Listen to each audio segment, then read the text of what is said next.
Thank you for tuning into Top EVT. This is me, Jamie. Welcome to video 27 of our series for successful entrepreneurship. And in this series, we'll be talking about how to select your customers. If you haven't watched the previous videos, watch those videos first and then you can come here and subscribe to the channel because I will be uploading a new video in this series every day. I'm going to tell you something that might shock a few of you. Not everyone is a good customer. You might be thinking, okay, that's true because not everyone is. If you could sell to every person on this planet, you probably shouldn't. There are a few people who you shouldn't sell to. And this is especially true if you are providing something like warranties or after sales. Your after sales is really expensive. You might want to look at this one aspect. It's called qualification. It's actually called a lot of terms in various books, but qualification is the best and the most apt description you can say. For you to have a customer, you need to qualify them if they are worthy of being your customers. If you are selling anything of a high-end brand, or even if you are a bit expensive in the market, then this especially applies to you. But it applies to all brands, all products, everything uniformly. If you don't do this, it's just going to create a lot of hassles and a lot of pain actually in the long term. The reason you might not want to sell to every person is because every person you are trying to sell to, you are investing two things. One is you are investing your resources, that is your employees might be spending some time there, or your money, your marketing, all of these things are going to be invested there. The second thing you are spending there is your time. It's a waste of time. If you are spending 20 minutes to get that customer and they turn out to be a big pain later on, that's not going to go well, and that's 20 minutes that could have been spent with a good customer.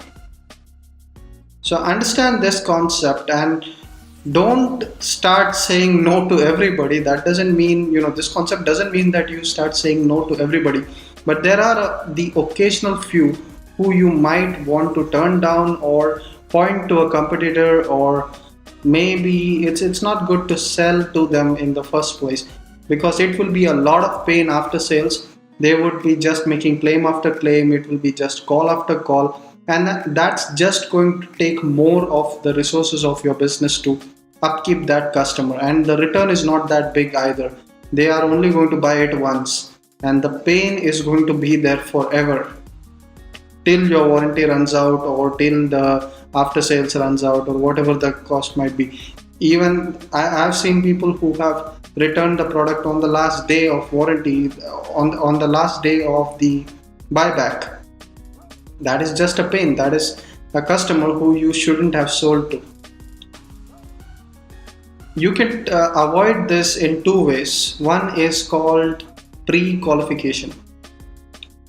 Pre-qualification, you could do this in two ways. Is make the expectations right. You have to set the expectations right and follow this for all customers, even your good customers. Even if you think that, okay, this is a good customer, he or she falls into my price bracket and everything, the customer profile is perfect, still you are going to inform these things so that they don't have any expectations that can't be met. So set the right expectations. Make it known that this is the price range that you have in your products. This is the expectation that you can get. These are the things we cover. These are the things we don't cover. And all of those things, set that expectation right. If a customer has an expectation that is wrong, later on they will just get disgruntled and they will just hate you.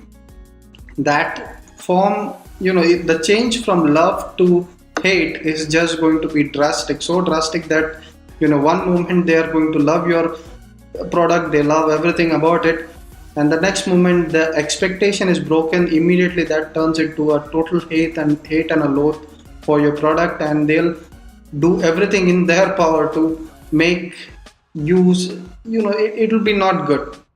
The experience won't be good, and every time this happens, you have to employ people who are going to waste time on this customer. So don't let this happen. So make the expectations right, set the expectations right, and tell them that this is something that my product can do, this is something that it won't do. Don't tell them anything that your product can't do and set wrong expectations. The next thing you can do is, once they walk into your store or whatever it is, once they are ready to buy the retail experience, if you can control the retail, this is only if you can control it. In many cases you can't control it. If you can control the retail experience, make sure that they meet the profile of the customer profile which we created in the previous video. They meet that profile. If they don't meet that profile, then it could be, you could push them to another competitor, or you could give them some other option. Don't say no, because that's not good. That doesn't reflect your brand well. Either the customer has to say no, or you push them towards another option. That's how you deal with this thing. If you have any questions or comments about this, leave them in the comments below, and I'm sure I'm going to get some really creative comments about this.